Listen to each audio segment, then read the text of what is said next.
Antu Ai, cerita dari Kapuas Hulu. Tetes air jatuh dari daun ke sungai, satu persatu, seolah ada tangan tak terlihat yang menghitung waktu. Kabut menggantung rendah, menahan jarak pandang, membuat dunia terasa lebih sempit dari biasanya. Rumah-rumah panggung berdiri diam, tiangnya basah, lantainya dingin oleh sisa malam. Sungai mengalir tanpa suara keras. Tidak ada gelombang, tidak ada riak berlebihan.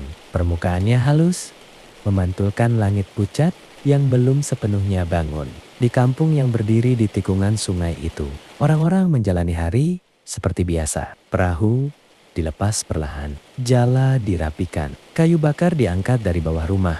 Tidak ada tanda bahwa sesuatu akan berubah. Namun, sungai seperti orang tua yang diam terlalu lama, menyimpan lebih banyak daripada yang tampak. Lamang tumbuh di atas air sejak kecil. Ia sudah terbiasa berdiri di perahu sempit tanpa kehilangan keseimbangan. Ia tahu kapan arus akan berubah hanya dari bau angin. Ia tahu kapan hujan turun jauh di hulu, dari warna air yang mulai keruh. Tubuhnya kuat, bahunya lebar, tangannya penuh bekas luka kecil yang sudah lama mengeras. Ia jarang sakit, jarang takut. Di kampung, namanya dikenal sebagai orang yang tidak ragu menantang sungai. Jika air naik, ia tetap berangkat. Jika kabut turun, ia tetap melaju. Ia tertawa ketika orang lain memilih menepi.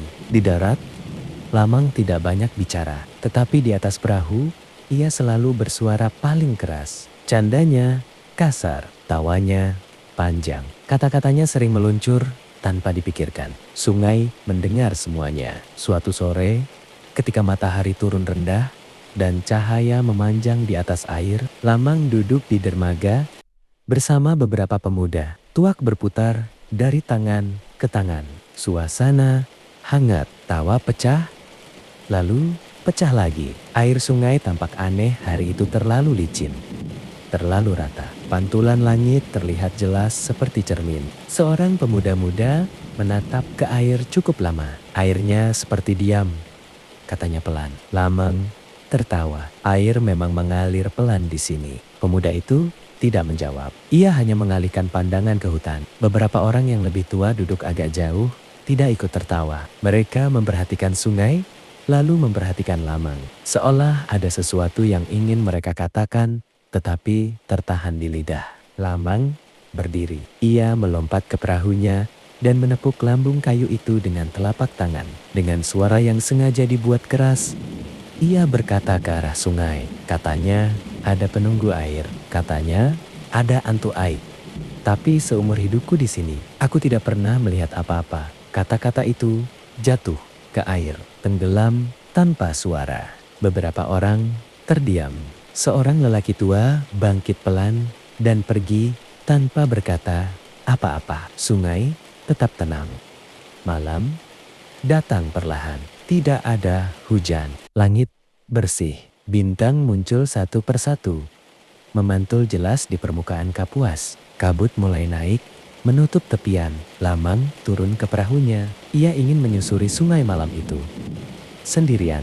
Dayungnya masuk ke air dengan irama pasti. Setiap tarikan membawa perahunya menjauh dari lampu-lampu kampung. Suara rumah panggung memudar, digantikan suara hutan yang lebih rapat. Semakin jauh, kabut semakin tebal. Lampu-lampu kampung lenyap. Hanya air, langit, dan bayangan pohon yang tersisa. Lamang terus mendayung sampai suara air menghilang.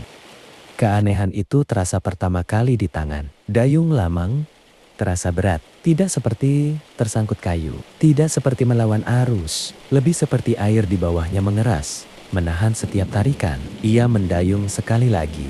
Tidak ada suara riak, angin berhenti, kabut menutup lebih rapat. Hutan di kiri dan kanan terasa menjauh, seolah perahunya masuk ke lorong panjang yang tidak pernah ia lewati sebelumnya. Lamang berhenti mendayung. Perahu tetap bergerak, perlahan berputar sedikit demi sedikit. Ia tertawa kecil, mencoba mengusir rasa aneh yang naik dari perutnya. Suaranya terdengar asing, seolah tidak sepenuhnya miliknya. Lalu ia mendengar sesuatu, bukan suara air, bukan suara kayu, seperti napas dalam, berat, teratur, datang dari bawah perahu. Air di sekeliling perahu menggelap, bukan karena malam, tetapi karena pantulan bintang di titik itu menghilang, seolah cahaya memilih pergi dari satu lingkaran kecil di tengah sungai. Lamang berdiri, perahu bergoyang pelan. Ia menatap ke air. Pada awalnya tidak ada apa-apa, hanya gelap yang bergerak lambat. Lalu dua titik merah muncul dari dalam kegelapan itu. Diam, tidak berkedip, menatap lurus ke atas. Lamang mundur, kakinya menyentuh air dingin di dasar perahu. Ia membuka mulut untuk berteriak, tetapi suaranya tertahan. Air mulai berputar. Tidak kuat, tidak ganas, cukup untuk membuat arah kehilangan makna. Napas itu terdengar lagi, lebih dekat di kampung.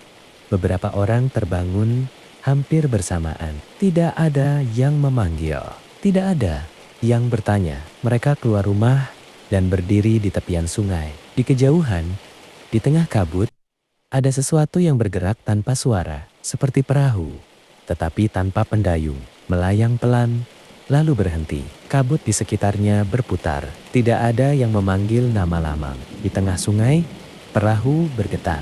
Bukan karena ombak, karena sesuatu menyentuhnya dari bawah.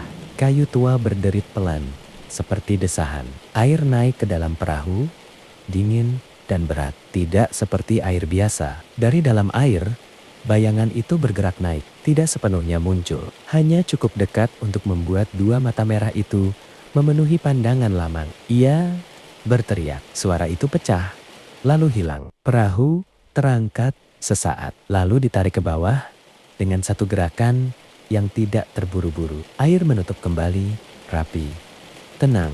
Pagi datang seperti biasa. Kabut pagi menyelimuti Kapuas. Burung kembali bersuara. Air memantulkan cahaya pucat. Perahu Lamang ditemukan tersangkut di akar pohon di tikungan sungai. Kosong, tidak rusak, tidak terbalik. Hari itu tidak ada yang berkata banyak. Hari-hari berikutnya sungai tetap dilalui, tetapi tidak dengan cara yang sama. Dayung masuk ke air tanpa suara. Percakapan ditahan. Tawa jarang terdengar. Kadang saat fajar, ada yang melihat bayangan perahu melintas jauh di tengah sungai, mendayung pelan, sendirian. Jika diperhatikan terlalu lama, bayangan itu berhenti. Air di sekitarnya menjadi terlalu tenang. Sungai terus mengalir. Hutan tetap berdiri.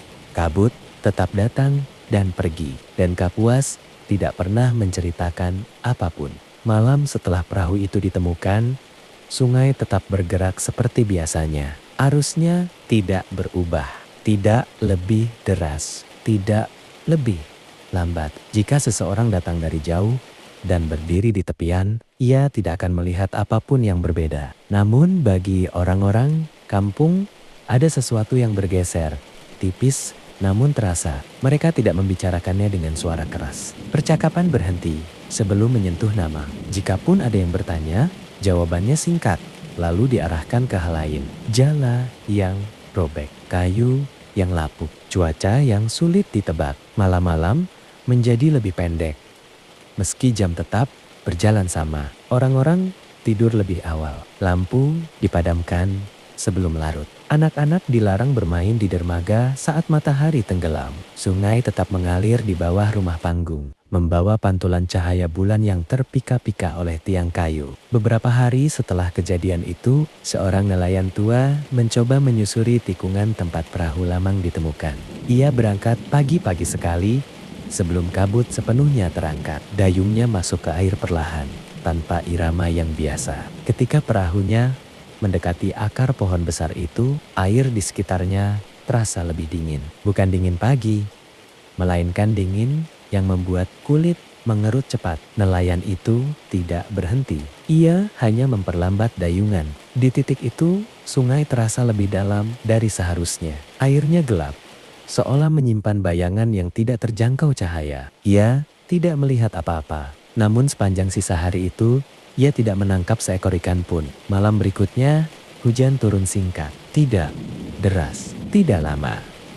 Tidak lama, hanya cukup untuk membasahi daun dan membuat sungai berbau tanah basah. Kabut naik lebih cepat dari biasanya. Di tengah malam, seorang perempuan terbangun karena suara dayung. Ia berdiri di jendela rumah panggung dan menatap ke sungai. Di kejauhan, ada perahu kecil melintas. Tidak membawa lampu, tidak terdengar suara kayu. Bergerak lurus melawan arus. Ia menunggu sampai perahu itu menghilang di balik kabut. Keesokan paginya, ia tidak menceritakan apa yang dilihatnya. Hari-hari berjalan lambat. Waktu di kampung tidak pernah diukur dengan jam. Ia diukur dengan air pasang, dengan matahari, dengan suara hutan. Dan kini, dengan sesuatu yang tidak disebutkan, anak-anak yang biasa bermain di tepi sungai mulai bermain lebih dekat ke rumah. Mereka tidak tahu alasannya, hanya tahu bahwa suara orang dewasa berubah.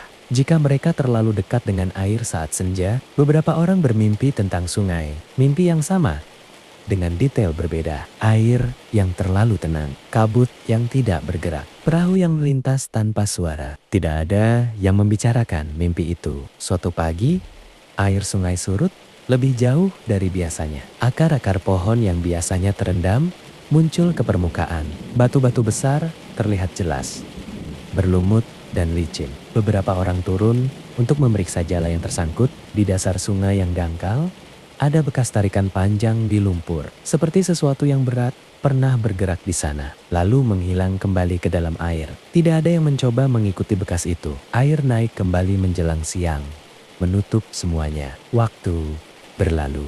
Musim berganti tanpa tanda yang jelas. Hujan datang dan pergi. Sungai tetap menjalankan tugasnya, membawa kayu hanyut, membawa daun gugur, membawa apapun yang dilepaskan hutan. Namun ada malam-malam tertentu ketika sungai tampak berbeda. Permukaannya terlalu halus. Pantulan langit terlihat terlalu jelas. Suara serangga berhenti bersamaan, seolah ada isyarat yang dipahami bersama. Pada malam-malam itu, orang-orang menutup pintu lebih rapat. Seorang pemuda yang baru kembali dari hilir mencoba bercanda tentang sungai. Tawanya keras, asing di telinga kampung. Beberapa orang menoleh, tidak ada yang tertawa bersamanya. Ketika ia turun ke perahu malam itu, ia mendayung dengan lampu menyala terang. Ia tidak berniat jauh, hanya ingin menyeberang. Di tengah sungai, lampunya berkedip. Ia mendayung lebih cepat. Lampu padam sesaat, lalu menyala kembali. Ia sampai di seberang tanpa kejadian apapun. Namun sejak malam itu, ia tidak pernah lagi bercanda tentang sungai. Kadang menjelang fajar, kabut bergerak melawan arus, bukan mengalir. Bergerak seperti sesuatu yang memilih arah. Pada saat itu, bayangan perahu sering terlihat. Tidak dekat, tidak jelas, selalu di tengah sungai. Jika seseorang memalingkan pandangan, bayangan itu lenyap. Jika seseorang terus menatap, bayangan itu berhenti. Perahu lamang tidak pernah digunakan lagi. Ia dibiarkan di bawah rumah panggung, kayunya mengering perlahan. Tidak ada yang memperbaikinya, tidak ada yang membuangnya. Tali dayung masih terikat. Bekas air kering terlihat di sisi lambung. Anak-anak tidak pernah bermain di sekitarnya. Suatu malam, hujan turun deras. Petir menyambar di kejauhan, menerangi sungai sesaat. Dalam kilatan cahaya itu, seseorang melihat sesuatu di tengah air, bukan perahu, bukan kayu, hanya gelap yang lebih pekat dari sekitarnya. Ketika petir berikutnya menyambar, air kembali kosong. Sungai terus mengalir. Ia membawa cerita tanpa kata, peringatan tanpa suara, dan ingatan tanpa wajah. Di siang hari, ia tampak seperti sungai biasa. Di malam hari, ia menjadi permukaan yang tidak ingin ditatap terlalu lama. Dan di kampung kecil di Kapuas Hulu itu, orang-orang hidup berdampingan dengan air seperti sebelumnya, hanya saja kini mereka memberi lebih banyak jarak. Terima kasih telah mendengar cerita ini sampai akhir. Untuk kamu yang mau menceritakan daerahnya, silahkan tulis di kolom komentar. Sampai ketemu di cerita berikutnya.